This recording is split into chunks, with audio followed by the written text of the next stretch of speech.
Bonjour à toutes et à tous, bienvenue dans Art et Marché, votre émission hebdomadaire consacrée au marché de l'art. Et aujourd'hui, j'ai le plaisir de recevoir Mathilde Auger, qui est directrice exécutive du World Monuments Fund France, une ONG américaine qui œuvre pour la préservation du patrimoine et qui fête en 2025 ses 60 ans d'existence. L'occasion pour nous de revenir sur l'évolution de cette organisation et de découvrir leurs plus beaux projets. C'est tout de suite dans Art et Marché, édition week-end.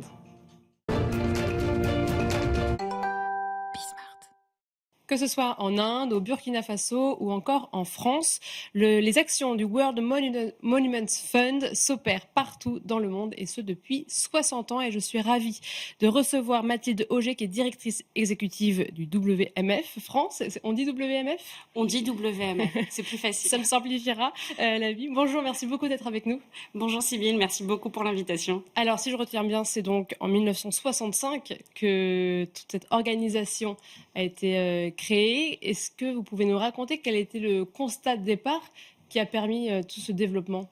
Bien sûr, alors c'est effectivement il y a 60 ans, donc on est en plein Europe après le plan Marshall.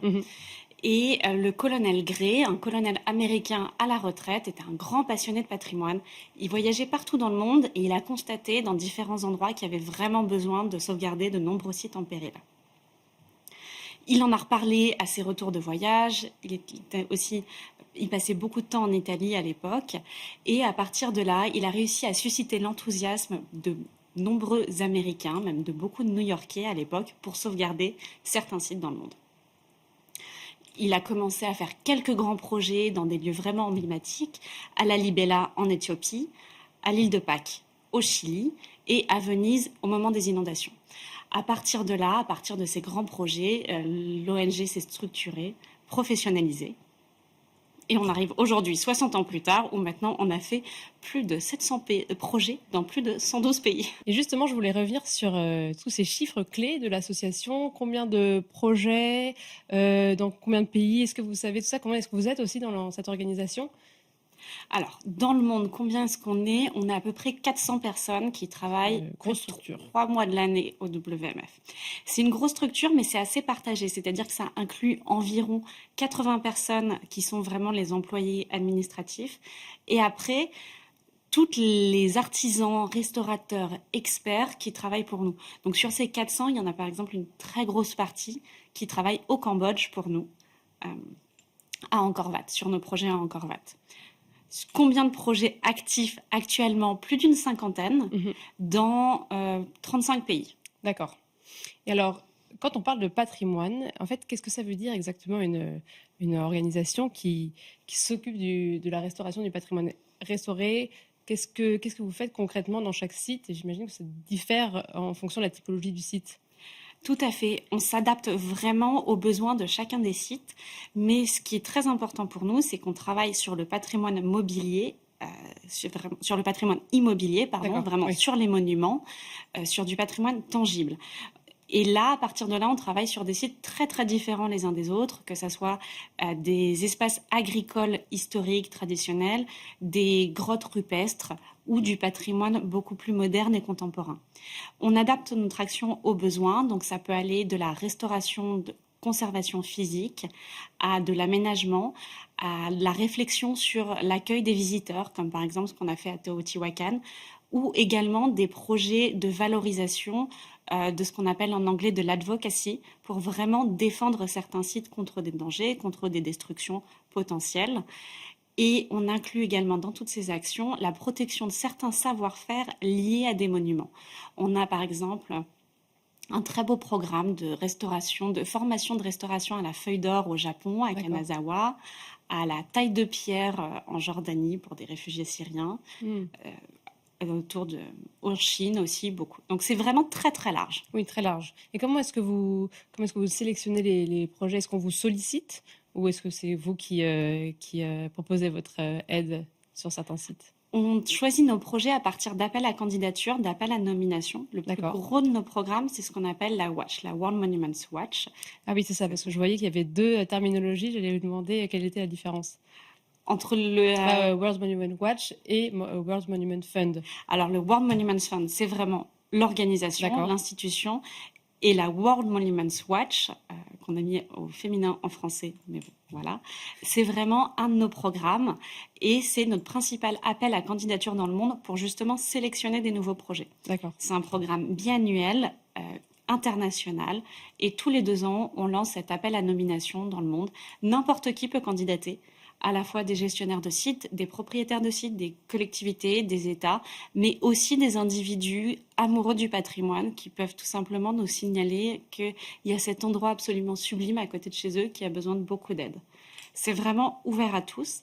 À partir de là, toutes ces candidatures sont examinées par des experts indépendants et internes. On a par exemple un comité scientifique en France qui est présidé par Stéphane Bern et qui regroupe des experts de différents domaines, qui a étudié toutes les candidatures qu'on a reçues en France. Ensuite, on étudie les candidatures viables en interne avec les équipes du WMF. Et enfin, on les donne tous à un jury d'experts indépendants international, et ce sont eux qui font une sélection drastique de 25 sites. C'est ça. C'est drastique. Oui, 25 sites, vraiment, c'est là, sur notre dernier appel à candidature, on avait plus de 220 candidatures. Et quand vous avez dit projet viable, j'imagine que c'est un des critères phares pour que vous puissiez intervenir. Sur quoi se base cette viabilité?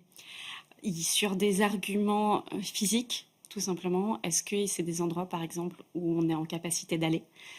Sur certains arguments aussi financiers, est-ce que c'est des projets qui demandent 450 millions, par exemple? À ce moment-là, ce n'est pas un projet sur lequel nous, là, tout seul, on veut aller. Sur des capacités techniques aussi, est-ce que c'est un endroit où là, tout de suite, on a les moyens? Donc, sur tous ces critères-là, pour voir vraiment ce qui est viable, sérieux, et à partir de là, on se regarde aussi ce qui est d'un intérêt plus stratégique. C'est-à-dire que comme la sélection est tellement drastique, on essaye vraiment de choisir des projets sur lesquels on pense qu'on a une valeur ajoutée plus forte.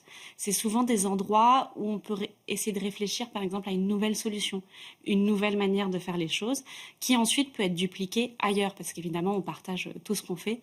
Et le scénario idéal, c'est que vraiment on arrive à imaginer une solution innovante qui ensuite puisse être reprise et aider d'autres sites par le monde.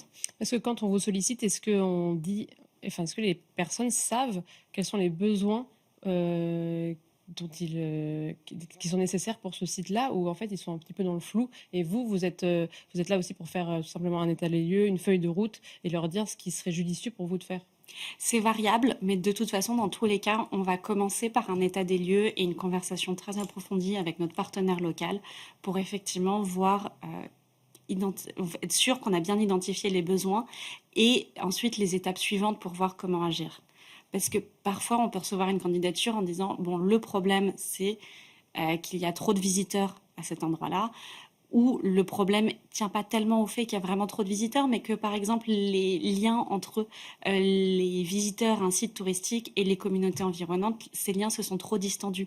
Et c'est plutôt ça le problème aujourd'hui. C'était le cas, par exemple, sur un des projets qu'on a terminé à Teotihuacan, au Mexique.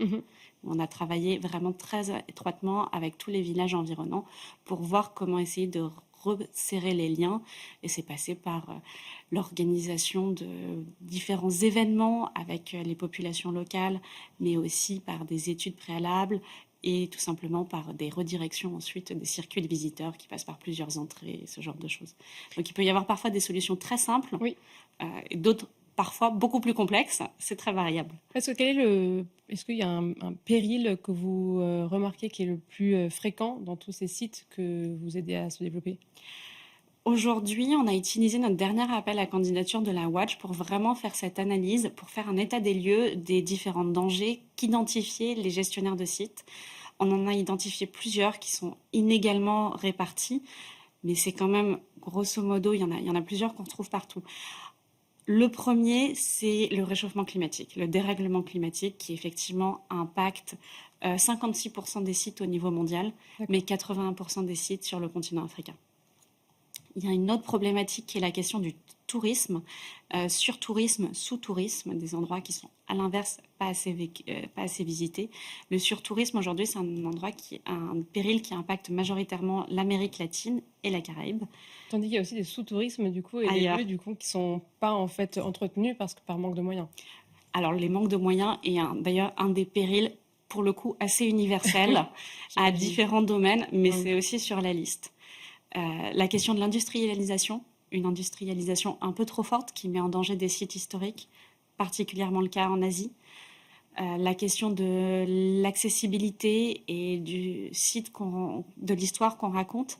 Et ça, c'est un danger qu'on observe assez fréquemment. C'est des sites qui sont de toute façon fermés au public.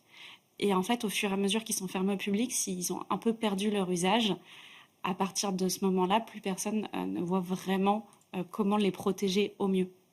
D'accord. Donc ça, c'est un point sur lequel on travaille beaucoup. Et c'est le cas, par exemple, du site qu'on a en France, la chapelle de la Sorbonne, qui est un site absolument somptueux au cœur de Paris.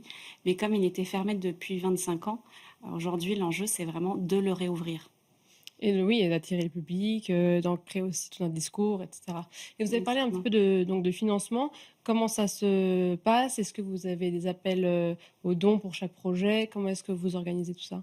On a la chance de s'appuyer vraiment sur une philanthropie privée qui vient D'accord. de différents univers, des individuels, des fondations, des entreprises. On s'appuie sur certaines grandes entreprises à différents endroits dans le monde. On travaille beaucoup avec TTS en Inde, Accor, le groupe français, Mm. nous accompagne aujourd'hui sur la Watch autour des questions du tourisme également. On fait effectivement des appels aux dons, des campagnes de levée de fonds sur chacun de nos projets. Une fois qu'on sélectionne un projet, on élabore un budget Ouais. avec le partenaire local pour voir à peu près de combien est-ce qu'on a besoin. Et à partir de là, on commence notre levée de fonds. D'accord, mais donc vous avez quand même une certaine base financière d'année en année qui est assez constante et qui vous permet de vous projeter. Tout à fait. Et ça, c'est quand même important. C'est variable et aujourd'hui, on est plutôt dans une phase en expansion sur ces dernières années. Et on a la chance de pouvoir s'appuyer sur assez de gens qui nous soutiennent depuis longtemps pour être capable d'évaluer quand même en se disant, bon, ça c'est un projet réaliste, ça c'est un projet qui l'est moins. Et en parlant de projets réalistes, vous avez proposé un projet sur la Lune. Est-ce que vous pouvez nous en dire un petit peu plus? On terminera l'interview là-dessus. Alors, le projet sur la ligne, effectivement, c'est un projet un petit peu différent. C'est notre projet qui est cette fois le WMF s'aventure dans l'espace. Alors, pour le coup, c'est vraiment un projet surtout autour de l'advocacy, de la protection de la Lune. C'est-à-dire que la Lune a un patrimoine déjà extrêmement riche, en fait, autour notamment de la base de la tranquillité, qui regroupe plus de 80 aujourd'hui d'artefacts différents. C'est là qu'on a la première empreinte de pas sur la Lune. On a aussi un rameau d'olivier en or qui avait été apporté ici par Neil Armstrong. Donc on a beaucoup de choses. Simplement, la Lune n'appartenant à personne aujourd'hui, c'est difficile de le protéger juridiquement. C'est déjà classé comme un site historique par l'État de Californie depuis une quinzaine d'années. D'accord. Mais en revanche, il n'y a pas beaucoup de protection juridique. Et nous, on veut élaborer autour de la Lune un projet, un accord international pour protéger ce patrimoine, alors même qu'aujourd'hui, on est dans une phase où il y a beaucoup d'exploration privée, beaucoup d'exploration aussi d'États qui n'ont pas ratifié les différentes conventions sur la Lune. Donc on ne prévoit pas là tout de suite de développer beaucoup de choses comme ça. Touristique sur la Lune, non. Mais en revanche, juridique. une protection juridique. Un peu sur le modèle du traité de l'Antarctique. D'accord. Merci beaucoup Mathilde Auger. Je rappelle que vous êtes directrice exécutive du World Monuments Fund France. Merci d'avoir été avec nous et merci à vous tous et tous de nous avoir suivis. C'était Arrêt Marché, édition Week-end.